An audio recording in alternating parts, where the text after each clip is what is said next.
Welcome to the Doing It With Purpose podcast, where I'm your host, Community Summers, aka Cuddy. We have the co-host, or the second host, because we do this thing together. The host. The host. Yeah. Greg Peterson, aka the D. And I'm not going to show him right now because today, as we always say here lately, it's been a while since we've done anything. And today we found it fitting with high school basketball coming to an end, state championships this week and this weekend. We wanted to bring on who gets my vote for 2A Coach of the Year.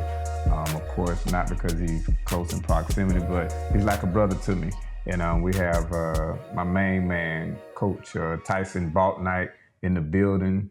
And we just want to welcome him to the show and talk a little bit about what he's built at American Leadership Academy and stuff like that, man. I'll let Coach Tyson tell you a little bit about himself. If you know him like I know him a little bit, he's not going to say much about himself, so I have to fill you all in.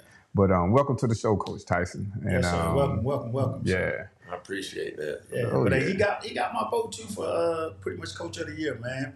Coming from pretty much startup program, coming in, getting his guys to buy in with what he was selling, man, whatever. And second year? Second year varsity basketball. You pretty much ain't win the region, man. And you not only win the region, but you only lose 2 games in the region, right? We went 8-2. Went 8-2 in the region, man. So you got to and swept a strong Saluda team. Yeah, exactly. I mean, pretty much, I thought they was the best team in the region. Yeah. So, and he pretty much swept them at Saluda, at ALA, man, and they pretty much coached his butt off, man. And I saw. So while we throwing people under the bus, you're not going to take the opportunity to say, hey, you was texting me at some of them games and say, hey, man, y'all people cheating down there and all that kind of stuff? You say I was texting you saying that? I was texting you about the fact of the matter that's what people were saying, that they was cheating down there. So, I had no evidence. So I was asking you. You taught me that we're not cheating if we ain't trying. That's my thing right there. That's one of my key points. If you ain't cheating, you ain't trying to win, man. But no, man. It was man. Tyson, a great coach. He come from a great background of coaches, man.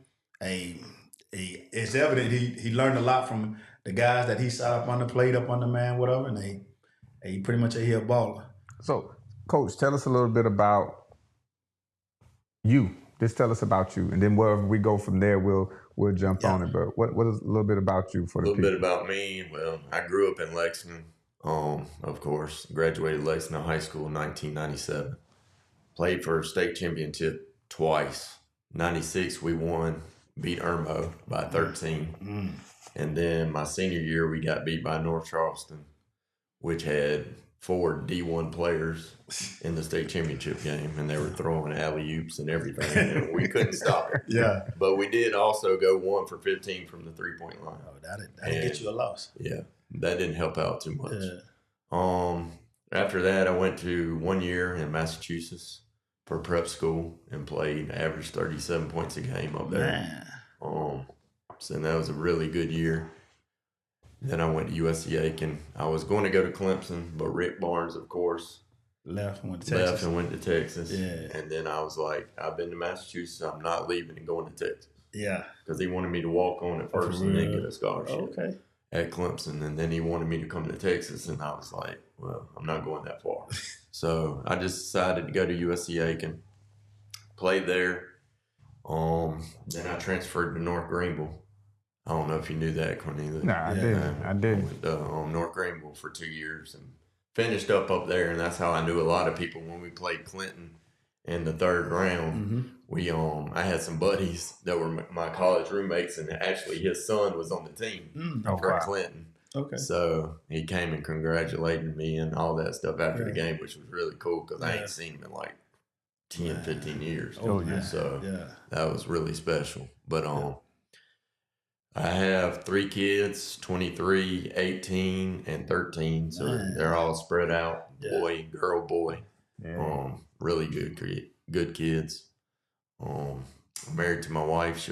We'll be married for 15 years. Make sure you get that right. Definitely. She's going to see this. Definitely.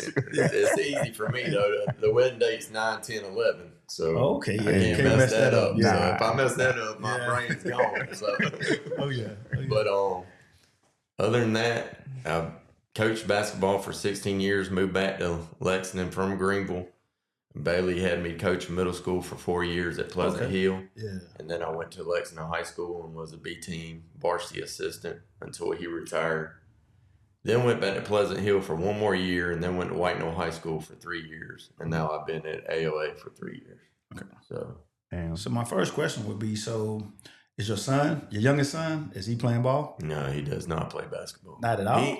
He got so depressed, I would say, or sad after we lost last week. He was crying more than the kids were. I was like, I walked out the locker room and I looked at his head's down in his shirt and he's just boo-hooing. I'm like, man, what the world? And you trying to make me sad. I thought I got over it in the locker room.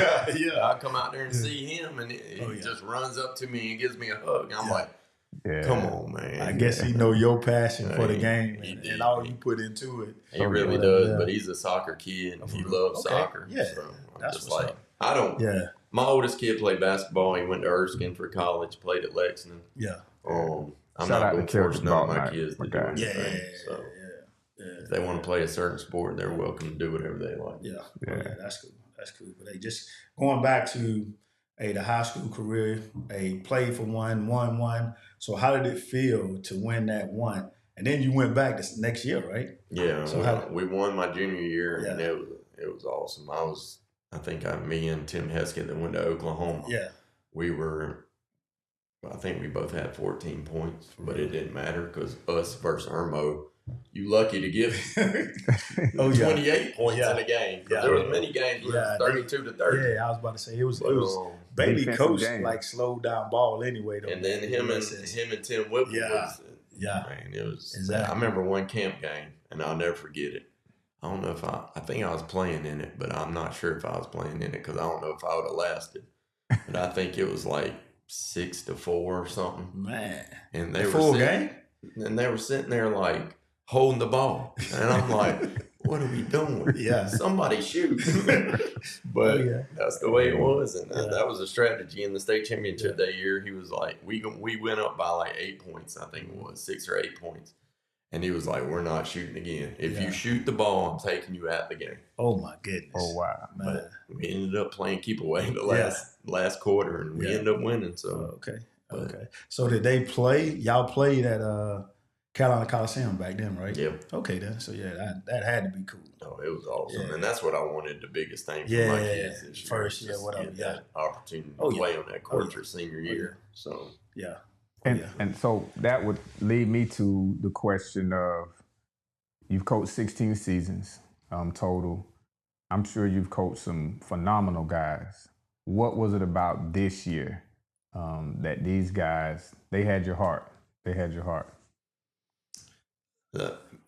This being my second year of varsity head coach, just being around programs like when Lexington went 29-1 in 2019, the year Bailey retired.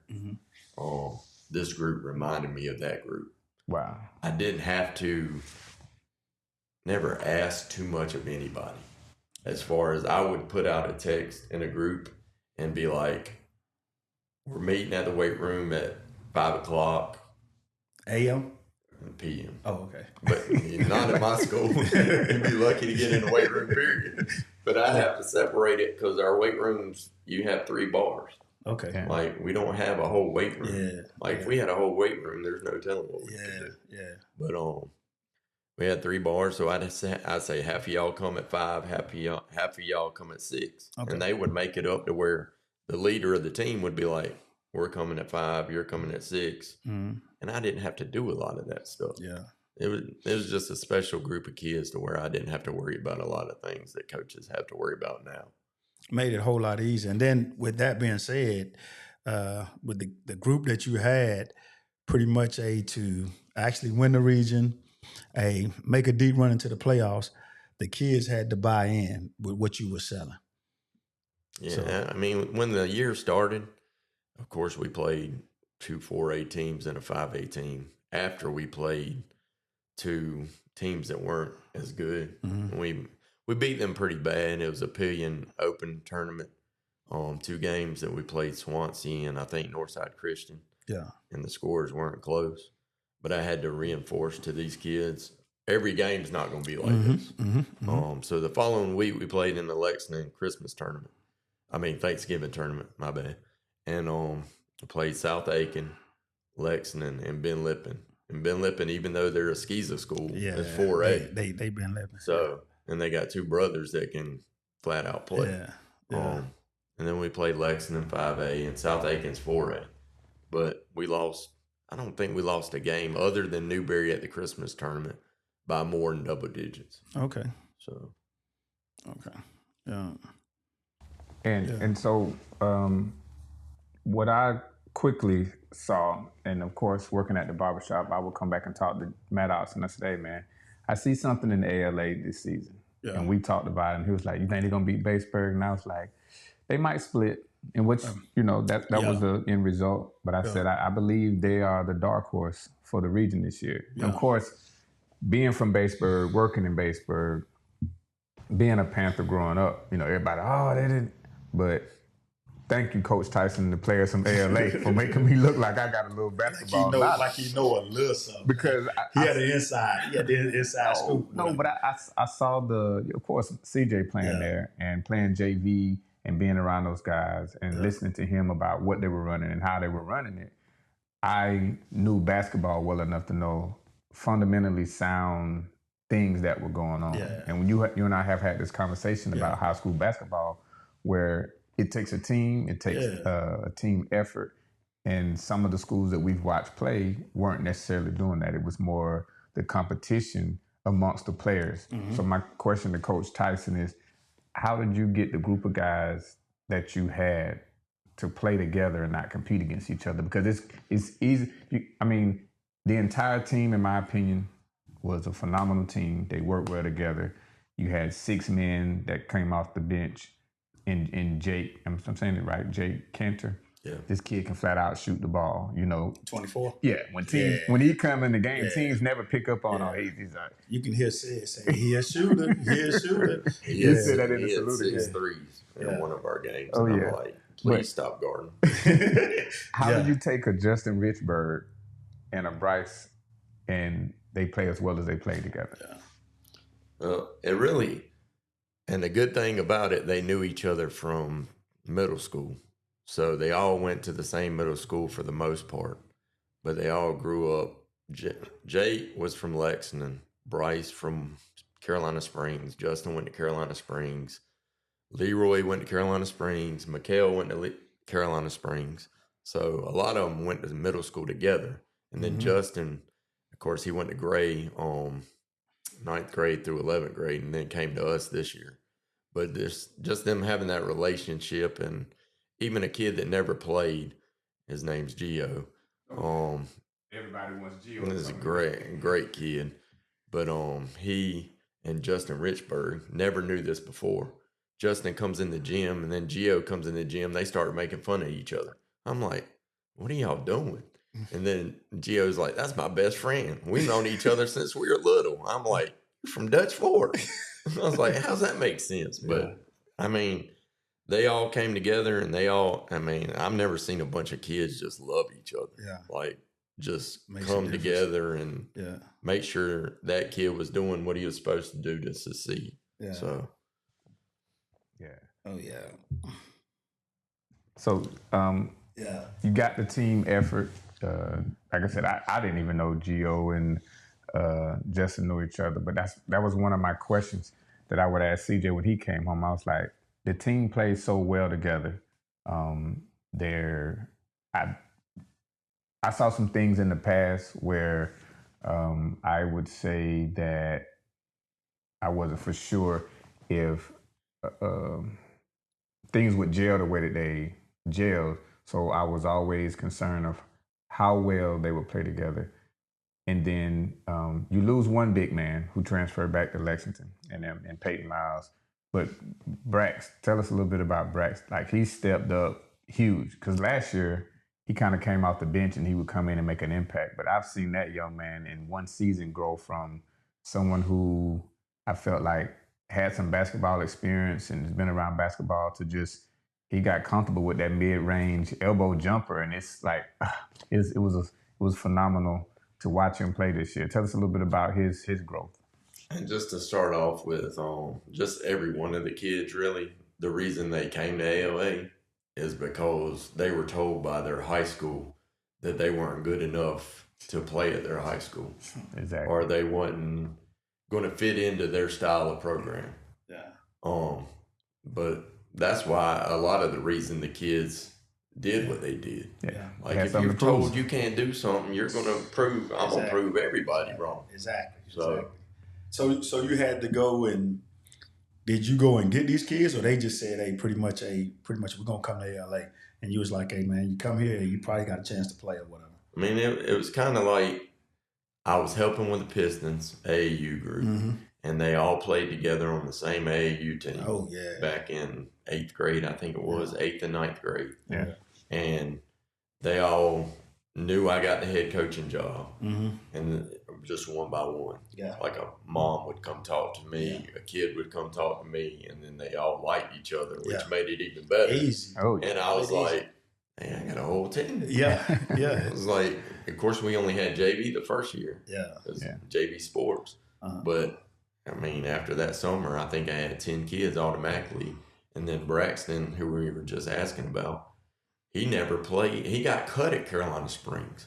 So he never played organized basketball in middle school. And you know who we're referring to, number 21, the big man. Yeah, the big man. Yeah. So he came straight to AOA as a 9th grader, never playing. Of course, he played rec league and stuff like that, but he never played organized school ball.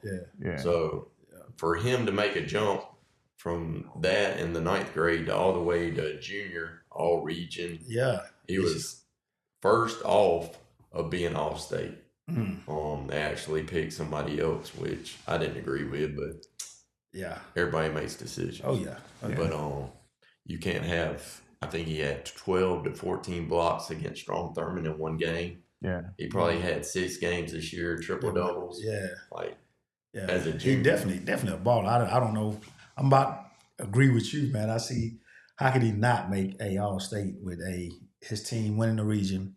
He's one of the key components of them winning the reason why they won the region.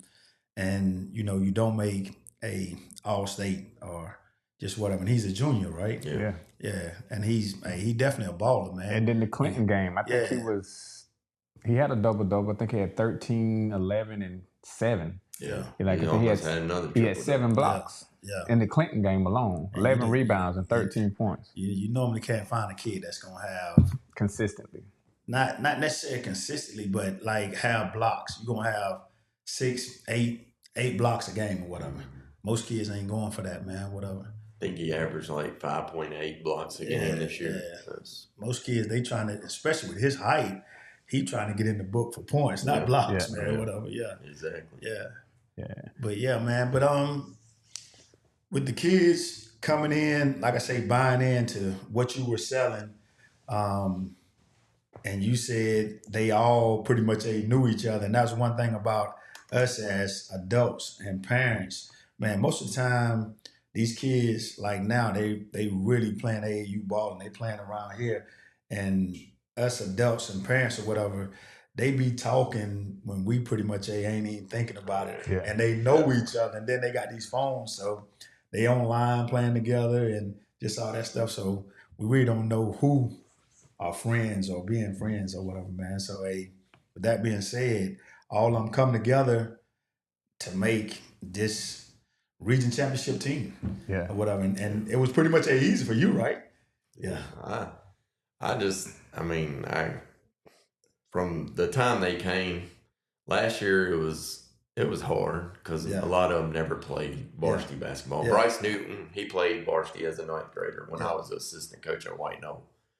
And he came over to AOA, and I think he was one of the big reasons because he was told at White Knoll he won't fit in. And his dad, me and his dad grew up together. Okay. So his dad called me during the summer and was like, he's coming. Yeah. And I was like, that's all I need to hear. Yeah. Because you get one main guy and the other kids seen that he's played varsity and he's been successful, the other kids are going to follow. They're going to follow him. So it wasn't hard after that, but after he came, it was it. I mean, it ain't like I'm out there recruiting kids. They recruit themselves. Yeah, exactly. That's what they do most of the time too. Yeah. So they recruit each other. Mm-hmm. But the biggest thing is these kids were unbelievable to coach, and I don't know, it's going to take a lot in the future to have a bunch of kids like that. Yeah. So 13 out of 14 seniors is crazy. It's crazy. It's pretty much never heard of. And that's why I asked you the question. It wasn't like you were going out getting the kids. They pretty much saw some place where they could go, they could come and be able to play right now. Because most kids these days, man, they want to play right now. And like you mentioned, when you tell them, hey, well, nah, you don't fit in here or you're not going to be able to play or whatever. So now I'm going to prove it to you. I can go somewhere where I can play, every night, all night, man, whatever. And they pretty much win a championship.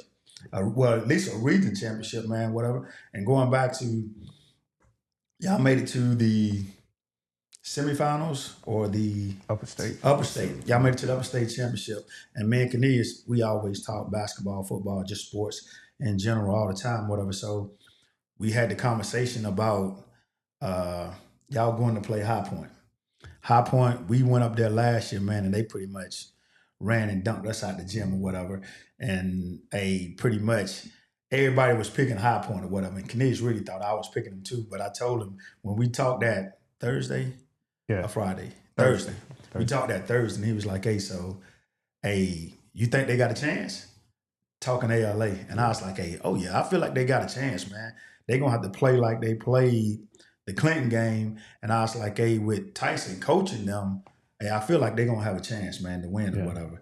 Even though Tyson was on there, saying, hey, it ain't nobody but us, man. We believe in just us. That's it, man. Whatever. And that's what you're supposed to do, man, whatever. So just give us a little insight on the High Point game. Well, High Point game was, I don't think I've ever watched so much film in my life during these playoffs. But, I mean, it shows you how much film you watch on Huddle. And that being, like, I think before the High Point game, I looked at it and I've watched 6 hours of just different stuff. And it's taken weekly. Mm-hmm. And the High Point game, I've seen a couple of things that I knew we could go after. And just the assistant coaches I have, they ran different offenses and stuff. And that's why we were so successful during the year. We knew what defenses other teams were going to run. And we knew what High Point was going to run in the first half because they done it pretty much all of the games that we watched. Mm-hmm. They would play man-to-man, and we just ran the offenses. In the first half, we were on. I mean, Justin Richburg was on fire. I mean, everything he threw up there is like, it was an NBA game where the Flames behind the ball. And so everything he shot up there was like, and then the one before halftime that he made. Oh, my goodness. I didn't even see it. Because once he caught the ball, I was like, man, if he makes this, we might be going somewhere. So I just turned my head. It's a little superstition. So I turned my head and I just heard the crowd go crazy. Oh, yeah. I was like, yep, he hit it. And then my assistant coaches just went crazy. Ricky Beckham, he's jumping up at the stands and stuff, waving his arms. So what's crazy is man. Ricky is crazy. I know him. So what's really crazy is every time Justin hit a 3 in the first half, I'm standing up, I'm waving my little red and white towel. And when he hit that last one before halftime, I'm just like, I immediately sent him the picture of the score. And I was like, look, man, we're going to state, man. We're going to state. Oh, yeah. And unfortunately, the second half went a little bit different. And Coach and I talked about this. I think the kids got away from what they were being told to do because turnovers begin to happen, and they definitely made some adjustments and stopped the 3-point ball. But Jake caught, fire. But once they saw Jake could shoot, they kept a guy in Justin's face this whole second half, and then they started pulling out on Jake. But what was other than turnovers and lack of execution from a coaching standpoint, what do you think the downfall of the second half was, Coach? The biggest thing in the second half was, I think they went a 2-2-1 full court press. Yeah. And I've watched 6-7 of their games, and I didn't see that in none of the games. Yeah, exactly. Like, we even in practice, I knew they were going to be intense. We even put 6 players on defense. in a press. Yeah. So we could handle pressure. Yeah. But we didn't know 2-2-1 was coming. Yeah. But a lot of times I don't blame nothing on the referees because of course I referee myself football. But there could have been some foul calls both ways, I believe. But other than that, we just our kids have never been in that moment. Last year we wasn't even in the playoffs. Yeah. And this year we're in the 4th round of the playoffs. To be that far, and you're about to go play where the Gamecocks play, is what our kids would say. And half of them are Carolina fans. So I think the pressure got to them. I wouldn't say we folded completely because it's a bunch of seniors. But I think the pressure got to us, and I mean, we tried to go 2-3 zone at one point, and they hit 2 threes back to back, which I think if they wouldn't have hit those 2 threes and we would have stayed in zone, I think they would have been in trouble. But that's just how it went down that night. And what I saw in the second half from the stands was, of course, they got aggressive on defense. Then that press, you broke it a few times, and then sometimes we had some turnovers that they capitalized on the 3-point ball.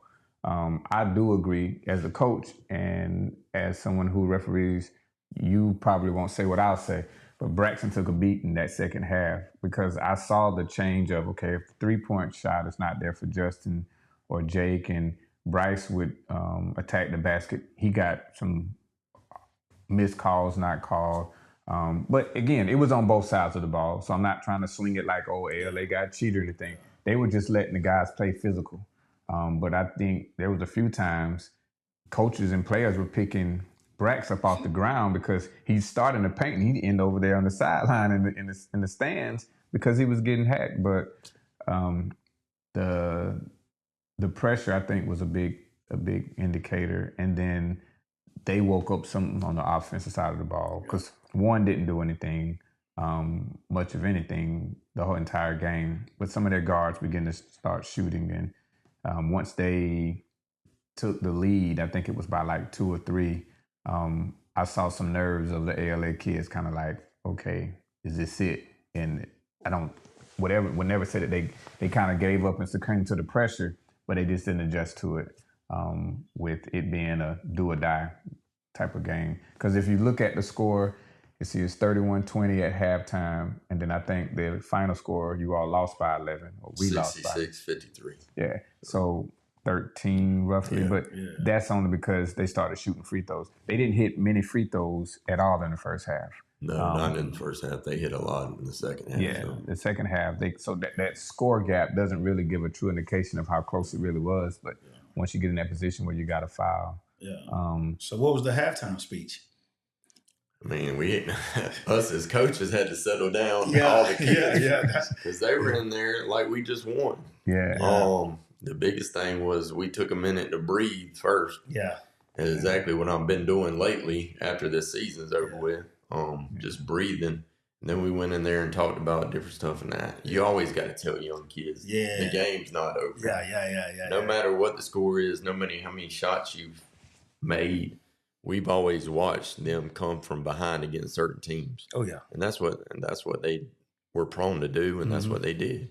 So And so go ahead. It wasn't pretty much a halftime speech. It was just calm down and take the moment in and do what we're supposed to do. And it's like we've talked about, the moment got to them, and I mean, just not having that experience, I think, really crept in. So. Key. It's very key, very key. Because I was about to mention the fact that you just made me think about, Canadians probably wouldn't even thought about, but back in my senior year, 84, 85, we played Crescent in Newberry High School, upperstate championship.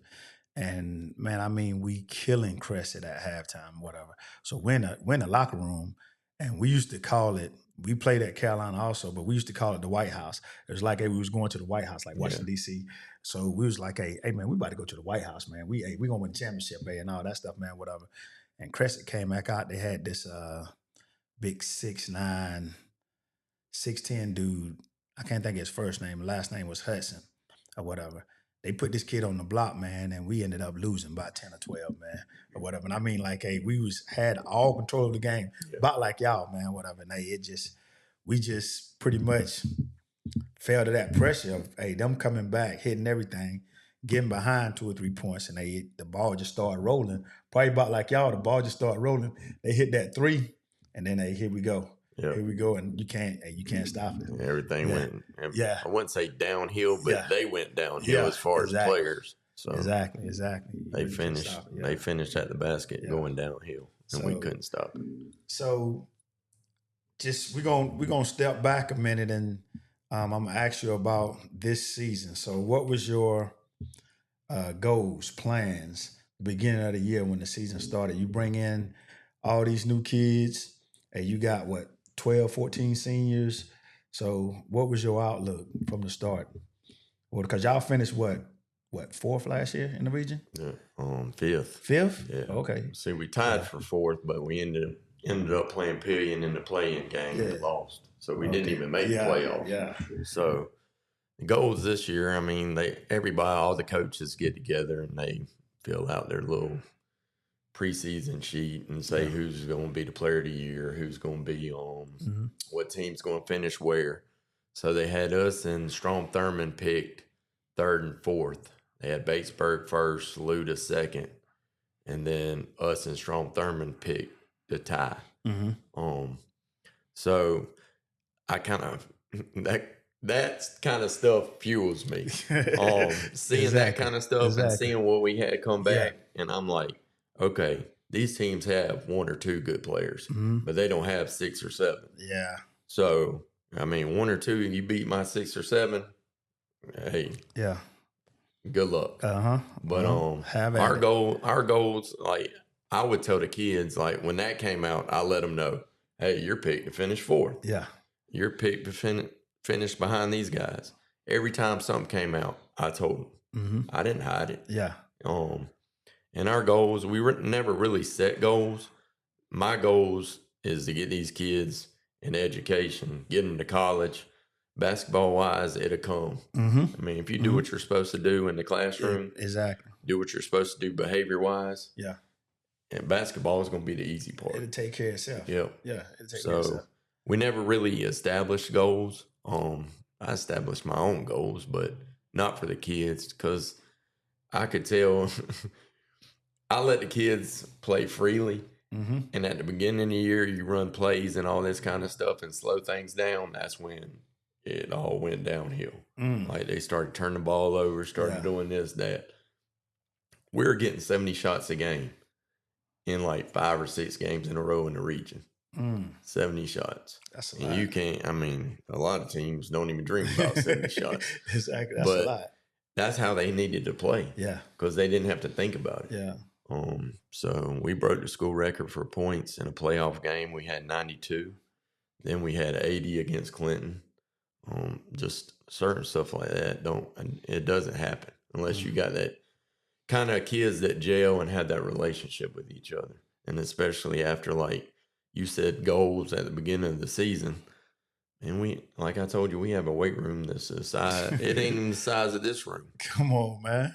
So you have 3 bars in there, kids that's willing to bust their tails and do what they needed to do. Like if you look at my kids as a junior compared to what they look like as a senior, man, one kid, his name's Isaiah Bricky. He looks like a total different kid.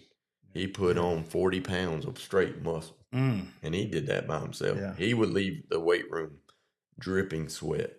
He'd worked so hard, but nobody made him do it. Yeah. We don't have a strength coach. That's key right there, man. For nobody to have to make you go to the weight room or make you, because back in my day, we would go to the weight room and man, we would be in there talking mostly. Oh, I wouldn't lift weights for nothing. I know that's right. I know it. And we definitely didn't lift during basketball season. But one of those, you're talking about the weight room, Batesburg just got like a new facility, new weight room, man, and all that stuff, man. And I find out that the baseball head coach, they work out at like 5 o'clock every morning in the weight room. He got the kids, they bought in last year. They come in every morning at 5 o'clock and 5 or 6 o'clock and they work out or whatever. And they using that weight room to their advantage. They end up winning the state last year. So, it definitely can make a difference. It definitely can make a difference. And go back to the weight room and all that stuff is like these kids came with the idea of this year they would have a gym. Yeah. and I want to point this out because the school needs to know too. Yeah. I mean, they were promised a gym by their senior year and a weight room and all that kind of stuff. Yeah. And they left that school. They gave everything to that school, everything to me, everything to everybody. And without getting the promises that they were told they were going to be given. Yeah. They did what they were supposed to do. Yeah, they did their part. Yeah. Yeah, but you failed to do your part. Yeah. But every time when that new gym, if it ever happens, eventually, you're going to have that banner of that 2016 region champs. Exactly.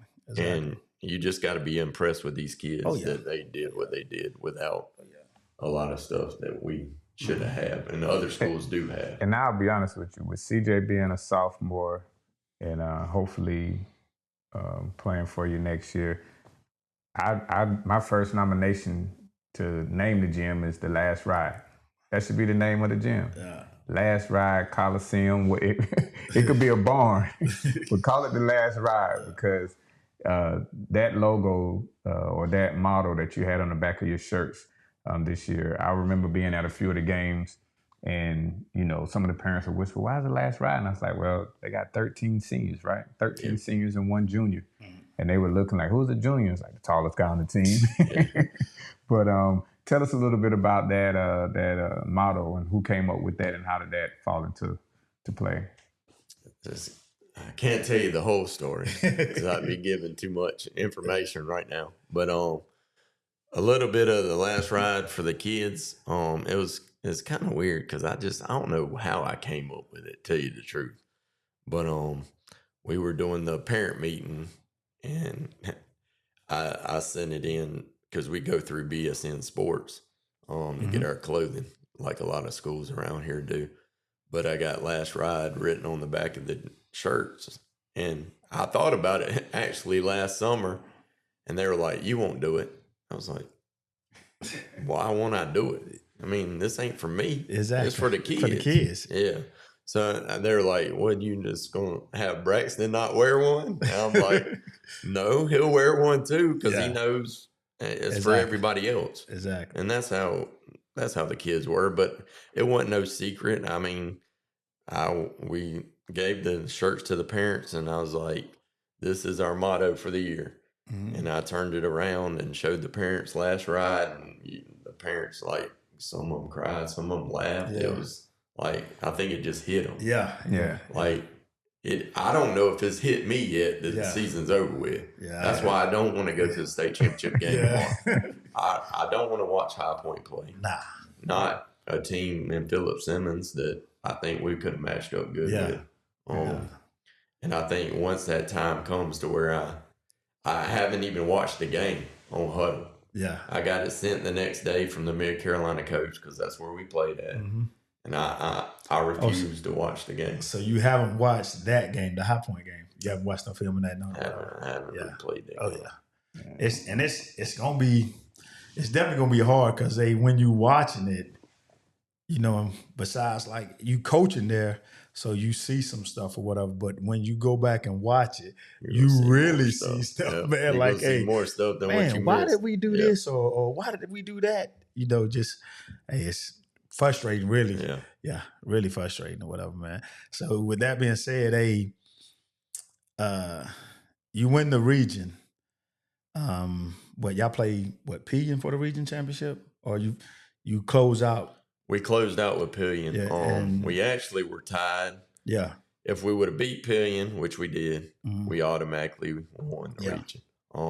If we would have lost to Pillion and Saluda, would have ended up being Batesburg. It'd have been a 3-way tie. Then Saluda would have won the region. Oh, for real? Yeah, they would have won because they don't do the tiebreakers they don't. Okay, like I thought they other was doing regions do. Yeah. So Saluda would have ended up winning the region. Yeah. So but if we both would have won that night, like after we won, I didn't care if Saluda won or not. Yeah. I was like, I'll find out later if Saluda beats Batesburg or not. Pretty much you automatically win because you beat them twice. Yeah. So once we beat Pillion that night, we already beat Saluda twice, so we automatically won. It didn't matter. So it didn't matter. Yeah. But so it just was winning that game, and I guess you couldn't actually just celebrate because of the fact you didn't know what was going to happen at Batesburg Salute or whatever. We could have celebrated. Well, you actually could, because if you win, if you lose, then you couldn't celebrate. If you won, and you can celebrate, because me and Cornelius had a knockdown drag out about the fact of the matter that ALA was playing Pillion and pretty much Batesburg was playing Saluda, and if ALA would win, they would be the region champs. And he was like, hey, well, I don't know, man. You just can't say. I was like, man, they gonna beat Pillion, man, whatever. I said, man, and I actually told him, I was like, man, if they don't beat Pillion that night, we gonna fight Tyson, man. We get rid of him, man. We don't need him, man. I think we hit 12 threes in that game. Exactly. So yeah. But in defense, Pillion wasn't the best team in the region, but they weren't the worst team. I don't think there was. And those who are in the CSRA group and they watch this and get this clip, I don't care. I would like to say Thurman or either 96 was probably the weakest team in the region this year. Thurman lost a lot, though, right? They lost. Well, they had players I'm saying they got hurt players get hurt and all that kind of stuff. They beat Batesburg that first time. Yeah, they pretty much handily. They beat ALA once. They beat us the first time. Yeah, they beat them handily, man. So they whatever happened, thank God it happened. Hopefully the kids are okay. But I just wasn't going to jump the gun and say that Pillion was a cakewalk, because the one kid, is it Colton or something? Colton Roger. He's a dog. He can. And I wasn't basing it on just Pillion or whatever. I was actually basing it all on Tyson and ALA. I seen them play. I seen them coach, and I felt like with this being pretty much the biggest thing in ALA history. Yeah, pretty much might have been the biggest thing in this.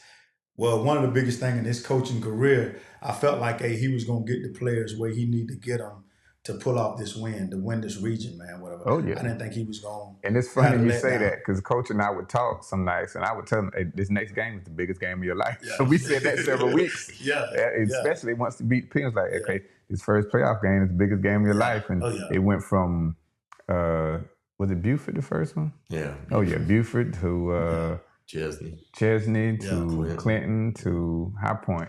And so, we just kept saying, hey, man, this is the biggest game of your life, man. Biggest game of your life. The whole time I'm nervous. I'm sitting in the stands like, man, I'm sweating over here. Hey, somebody owe me some white T-shirts too, because I done sweated them all out. The region was even crazier because, we started off playing Saluda at Saluda. And, it was hot. I don't know if it was really hot in there, but I was sweaty. I felt like I was about to pass out. And we won that game because last year when we played Saluda at Saluda, they put it on us. Mm-hmm. And we took care of them and then came back, played Strom Thurman. And I was like, if we beat Saluda, we should beat Strom Thurman at home. Yeah. But they come out and they played the zone and we couldn't hit any shots, and that was before we made the adjustments. But then we came to Batesburg the following week, I think it was, because we played all our away games on Tuesdays. So, and then I'm prepared to play two kids for Batesburg, and they both didn't play. Yeah. And then I might get people mad at me in this because it's Batesburg, it is what it is. But they played some unbelievable team basketball. Yeah. And I was like, holy cow, what are we doing? Yeah, where this come from? Yeah. But they were hitting shots, and I heard the kid got moved up from JV. I think he hit 5 threes against him. They call him the future. Marshawn, But I was just sitting there. Oh, no, you talking about, I'm thinking about Cook. Yeah, Cook. And even in that game, from a point guard perspective. But Cook, I knew him from rec. I ref rec league in Gilbert. Yeah. And he could play in. Yeah. And he was little. I was like, this kid, I ain't watched him on tape yet. I didn't even know he came to Batesburg from Gilbert. Because I knew last year we played Gilbert in the preseason tournament. He was at Gilbert. Yeah. So I didn't even know he was at Batesburg until we played them that first time. And I'm like, holy cow.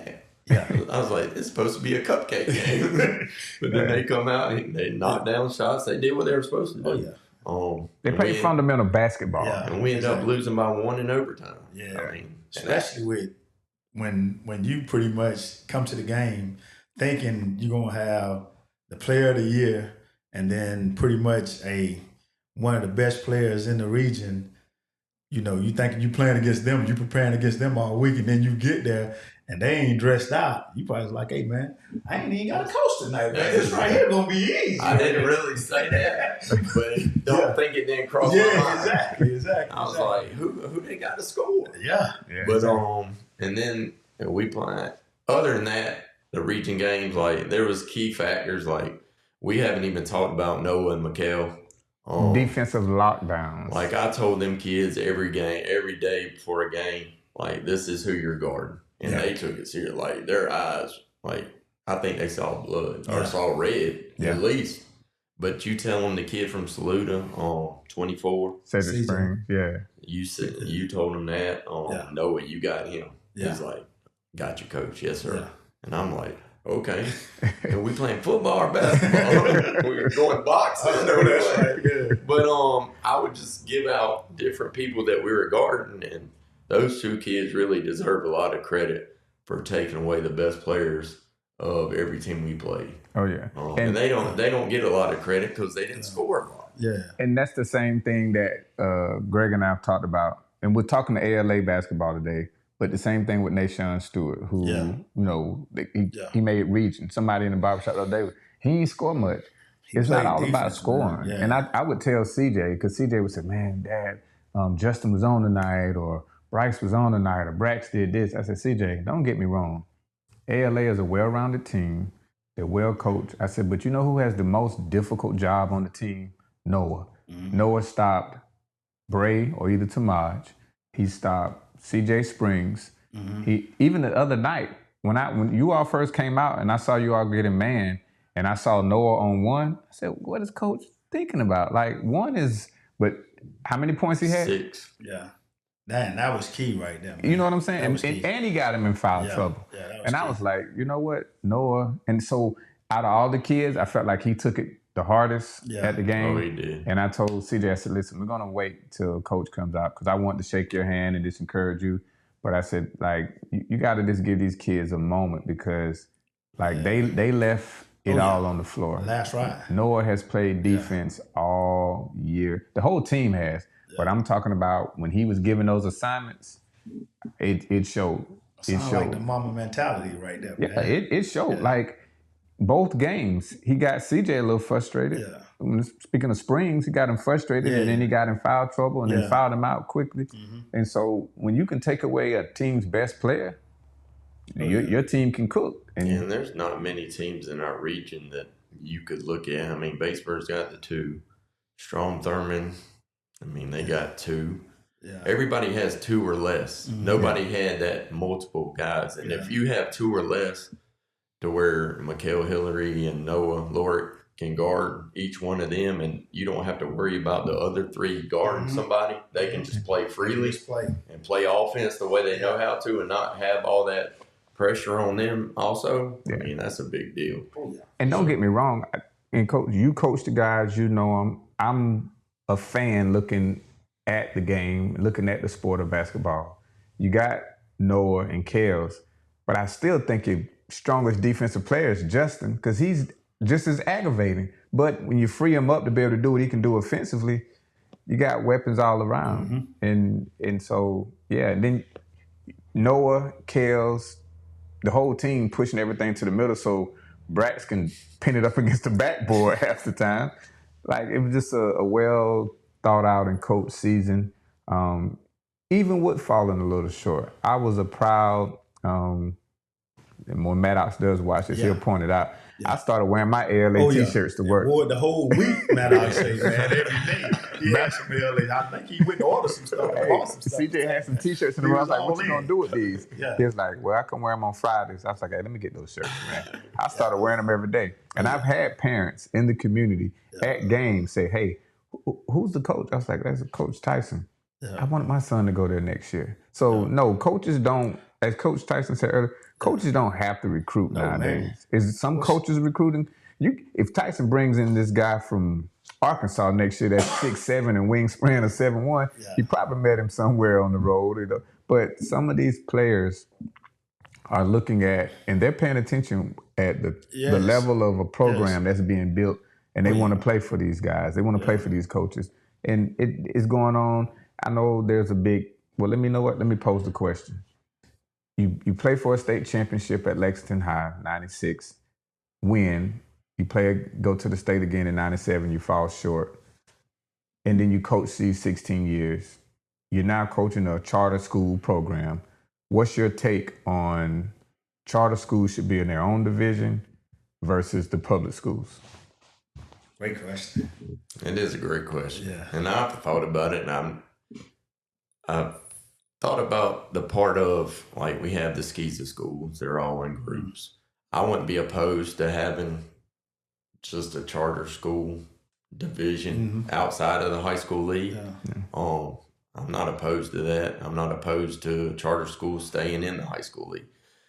I just wish, I know a lot of charter schools have the luxury of, and this falls back on us, to where they're not doing the right thing. I saw some Twitter tweets before the game last Friday. Yeah.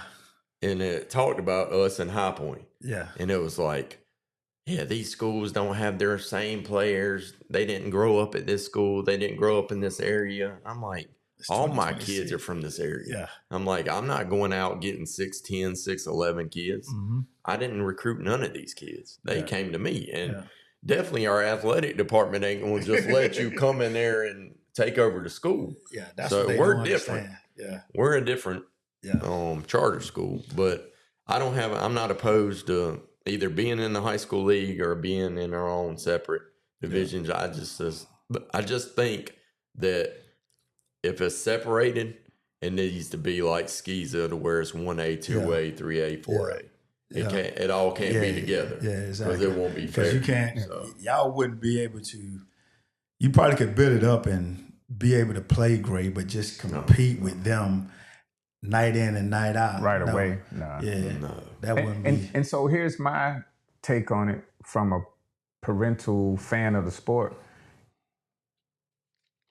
North Augusta, they beat Gray for the second time, send them home out of a playoff bid.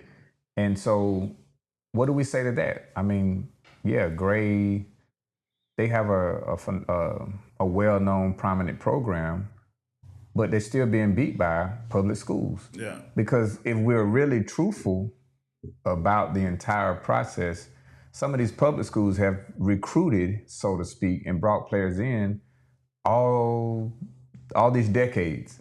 You know, some kids just want to play for certain coaches when they get old enough to know, like, oh, well, that school is known for this and known for that. And me personally, when I look at basketball, unlike football, I guess, basketball could almost be a sport where you didn't necessarily have to include the divisions of Class 1A, 2A, 3A. Because you got some, I'd put C.A. Johnson, a 1A school, up against anybody in 2A and 3A right now, and I don't think they would be able to just blow them out the water. But at the same time, you know, one could say that C.A. Johnson has a access to kids in that area. For it to be such a small school, how many 1A schools can have that much talent in one school? So there's so many different factors into it, to where I don't think you can just limit it to, oh, well, this charter school is bringing this. And Oceanside, you know, they've dominated for the last few years, but they were put out. So I guess when you have one academy put out another academy, then they're going to still feel, the public eye is still going to feel like, oh, it's charter schools. But what happens when some of these schools go on and the public schools win the state championship still? Then what's said then? What are they doing that's, you know, different than anything else? So I just thought about that. It's going to go back to, I think, in my personal opinion, it's going to go back to my motto or whatever. And me and him, hey, we talk about it all the time. And hey, this is going to be your biggest problem right here, is my motto. And what is it? Winning cures everything. So when you winning, you're going to have kids be like, hey, man, I want to go play for it. I'm over here, I'm going to throw Gray out there, sitting on the bench at Gray. And, man, I can go over here at ALA and I can win, man, whatever. So Coach Tyson, hey, he don't have to come get me. Hey, I'm going to find him. Come, yeah. Or whatever, man. So I can pretty much I can go over there, man, and I can win or whatever. I got a chance of So did you just say doing it with purpose is buying Coach Tyson a Deion shirt that says I ain't hard to find? Might need to get him one. Might need to get him one. I ain't hard to find. Yeah, might need to get him one. Yeah. And the crazy part is like Justin Richburg did come from Gray. Yeah. Last year, of course, and they have the one-time transfer rule. Mm-hmm. So he came over. He wasn't getting the opportunity at Gray. Yeah. So he knew the kids already. He knew me from just being around AAU basketball all the time. So he knew how I coached. Yeah. So it wasn't hard to sell him coming over. Yeah. So he decided to come over, and he showcased his talent, what he could do. Yeah. And then they interviewed him after the Clinton game on Twitter and all that stuff. He was on the state newspaper. Yeah. And just other kids seeing that, kids at Gray that don't get the opportunity. Yeah. Kids everywhere else. It's gonna be even if they are getting the opportunity and not winning and they want to win. Yeah. Come on. So you got that NIL money ready for them, right? Yeah, I don't know. I might need some help with that, but I can't even get my own. I know that's right. He's retired. They making it. Well, I'm not gonna say they making it easy, but they pretty much are allowing it. Like you mentioned just now, the South Carolina High School League, they done bought in and said, okay, well, you got a one-time transfer or whatever. So hey, you making these kids saying, okay, well, I can be not necessarily average, but not the best that I could be over here at just say Gilbert, Batesburg, Lexington, hey, whatever. But hey, I can go over here to LA and I can be the best I can be and get coached by one of the top coaches in the state, this area right here, man. A coach that, you probably, do you wear your ring in front of them anytime or whatever? State championship. Yeah, state championship. There's nothing compared to what they look like now. What they get now, whatever. But hey, you still got that championship mentality that you don't want a championship. You can talk about it. It ain't like, hey, you talking about something you heard or something you seen or something. It's something that you know about or whatever. And you can tell them these stories about, playing for a state championship, winning a state championship. And kids these days, they want to hear that. And the piggyback, coach still got a jumper. Because I'll throw this plug. This plug in there.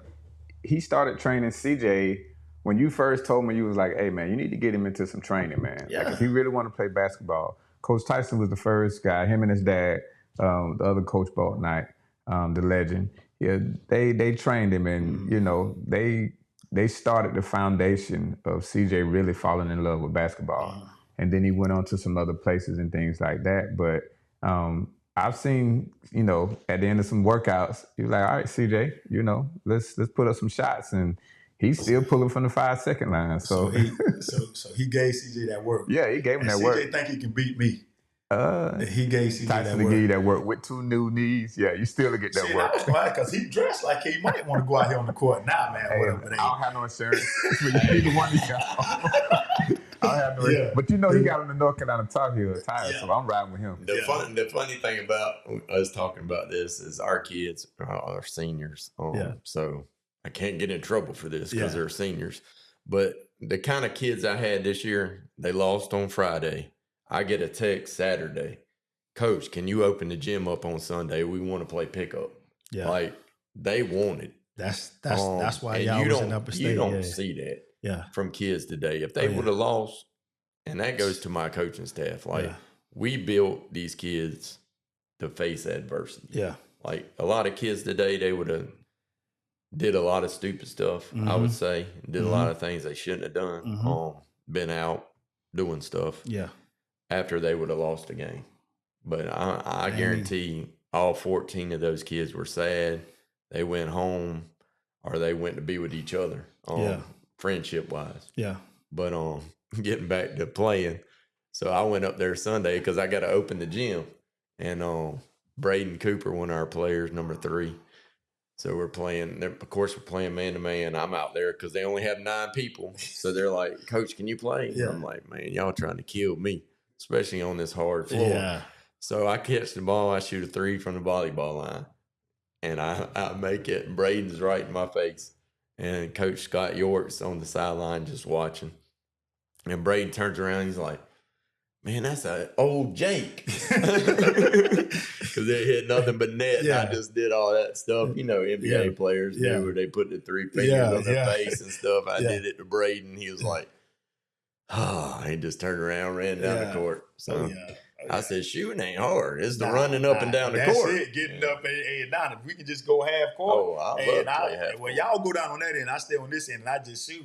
Hey, I'll make it look easy, but... So I'm filling out the big 3 application for both of y'all right now. You do. As long as I ain't got to run up and down the court. Yeah, probably not. But no, I was thinking about what you just said about the fact that, man, when we lost, it was no going out partying. It was no, doing it. Everybody probably, either you going to hang out with your girlfriend or you going home, or we all just going to hang out and sob and cry together, man, whatever. But like nowadays...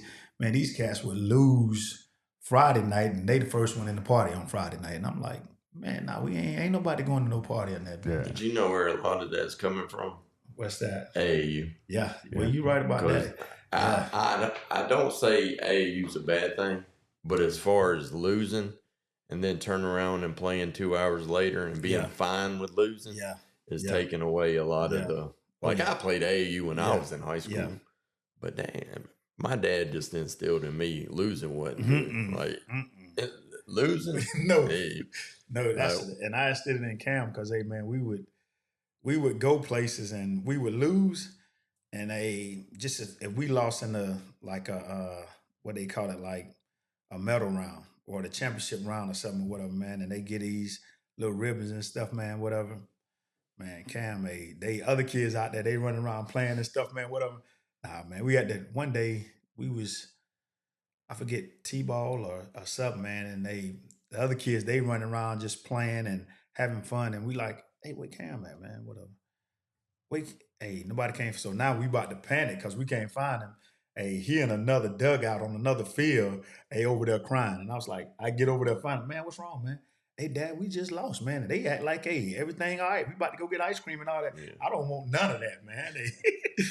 But nah, and you're right about the ALA thing, man, because you lose this game by 20, and then and 30, 40 minutes later, you got another game, you getting ready for, man, whatever. Don't even care nothing about that 20 loss or whatever.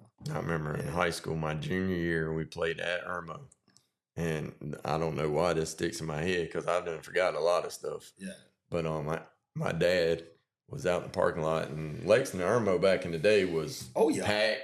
Yeah, they hated each other. The river rivalry. Oh, man. Yeah. So we playing at Irmo, we lost, and my dad, he wouldn't even let me on the bus to go back home. So you stunk it up that bad? I don't know what I did, but I guess I didn't play good. But it's my junior year. The same year we ended up beating Irmo for the state championship. So he must have taught me something. Because he was like, you're not getting in my car. You're not getting on the bus. Today you go to jail. Yeah, exactly. CJ walking every game. They even think about losing that shit. Back in the day? No, man. Yeah. No. But that would be Cam. He'd be like, they beat him. He might have a good game. And I'd be like, but not one of his best games. He'd be like, hey, Dad, I'm riding with Mom. Because he know what this ride home going to be like. He know that. Yeah. Oh, yeah. But no, so great conversation. We could go on and on and on about just the season this year, but I personally wanted to give Coach a shout out for just a phenomenal ran season this year, and I'm going to piggyback off of what Kobe said. Kobe said he never lost a game; he just ran out of time. And I think this season, ALA just ran out of time. But I'm praying and hoping that the programs that you continue to grow will flourish into that goal that you have set. I know it can be done. You've shown it. That's the downfall to being a winner. Like, if you've shown how easy it's been, and granted, it takes a lot of work. Like I say, the facilities, the weight rooms, the kids buy in. When I look at the JV team and Brax standalone guy, because Brax is ALA. All the other guys are going off to bigger and better things as far as college or the workforce. I'm not afraid to say it because it's not illegal. I hope some guys will take the opportunity to exercise the one-time transfer rule and come to a program that's going to continue to build upon success and has the right people. The coaching staff, I've spent some time with Coach Tyson and his coaches, and I love them to death. Like, I used to get in the way of coaches coaching CJ, not intentionally, but sometimes intentionally, because when CJ came to you, he was afraid to shoot the ball. And for whatever reason that is, I'll leave that there. But the CJ that I see now is a confident, still clown at times, but a confident basketball player who wants to prove more so than anybody to Coach Tyson that, hey, I'm his guy. I'm his future point guard. Yeah. And we had that conversation the other day. I said, somebody could come in that's better than you. He's like, Dad, I know Coach Tyson. I'm like, okay, just because you know, Dad, I know what he's looking for. So I know he's gearing up for AAU season. But also, like I told him, to be that level of player that you need to be at a varsity level, it takes a great coach. And so he's looking forward to our motto in our household is if God agrees and he allows us to live to see it, he's looking forward to trying to get back to where those guys got to this year and more. And who knows? The region changes next year, and 2A will look a little different. Oh, yeah. But I think it can still be done. I think it can still be done and it's feasible. But do you guys have anything to take us home? I was just going to say the region is going to change, and with Tyson coaching the kids that he's coaching, man, High Point, they went to the state championship last year and they lost. They had a really good team last year, man. Like, they were actually in the game or whatever. And I'm saying that to say, excuse me, you were one game away from getting there this year. So this year may not have been your year. Like our motto is God's plan. So, hey, you put this thing back together like you did this year, could be God's plan next year. Y'all was one game away. Y'all can just get right back in there, man, and hey, get the ball back rolling or whatever. I know you're going to be, you say you hadn't watched the game. Hey, pretty much you don't want to see it, but I know it's going to start clicking shortly.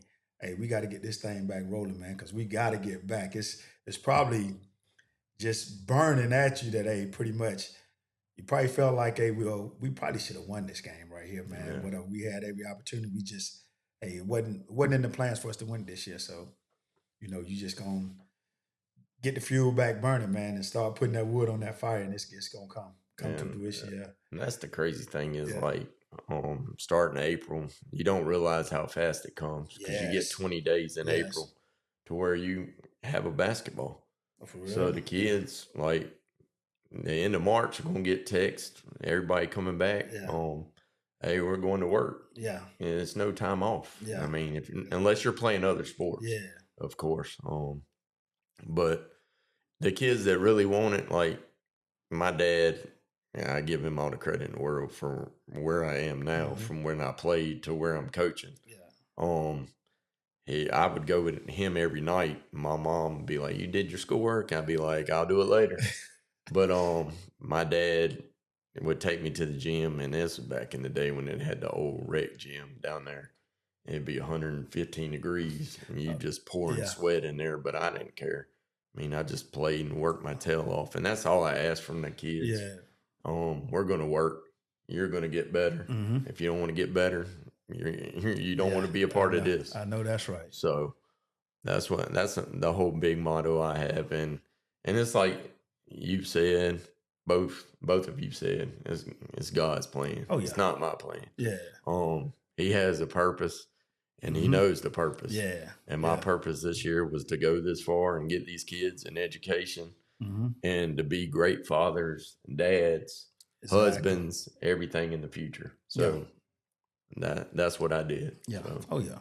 And God's not gonna make it easy for you, man. He gonna give you some trials and tribulations, man, to make sure you want to get to where you're trying to get to. And he ain't gonna just lay it out and let you just walk across the water like that or whatever, man. He gonna make you drop down in there and take in some water. So hey, y'all took in some water today, but hey, I feel like you're going to get everybody that's in the boat with y'all, because you had them in there this year. Nobody was looking around, while the water was coming in. Everybody had their buckets and pails or whatever they had. They was getting the water out the boat, man. So I feel like, you're going to have them guys ready to get this water out the boat, man, so y'all can go where y'all want to go where y'all need to be at. Yeah. Without further ado, man, I'll let you take us on home. And you still haven't thought of... Nah, we hadn't did anything in a while, man. That's the excuse you're going to use. So Coach blame Tyson it on me. Bouknight, man. ALA. Any last words? We can follow you on... I know you be on Twitter or whatever. You ain't really moved over into the modern day, and I'm right there with you, Tyson. I love Twitter, man. It's just... Twitter's more information. Yeah, you can follow me at Bouknight at Twitter, but other than that, the Instagram and all that stuff, I can't even post nothing on there. So of course, all my kids say I'm the old guy. Facebook, but whatever it is, I appreciate y'all having me though. Man. And this year was great, and it was a pleasure to have those kids, and I look forward to getting to work soon. Yes, sir.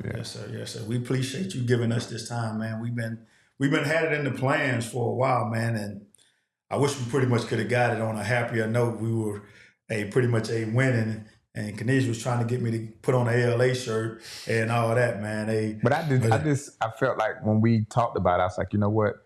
I didn't want to disrupt what was going on. I know superstitions and but I was just like, you know what? I wanted to come to the gym and do it at the gym. Had the players running around or whatever. They'd have been going crazy. So, but no. Without further ado, I'll let you take us home then, man. Yes, sir. With that being said, man, Coach Tyson Bouknight, the Region 2A champ this year, Coach of the Year. Man, had phenomenal year 2025, 2026. Man, we just want to wish you all the best of luck, man, in 2026, 2027. And hopefully next year when we have this conversation, man, it'll be about a state championship. And that being said, you're not doing it with passion and purpose. And we saw this year that ALA, Coach Tyson Bouknight was doing it with passion and purpose. God bless. Good night.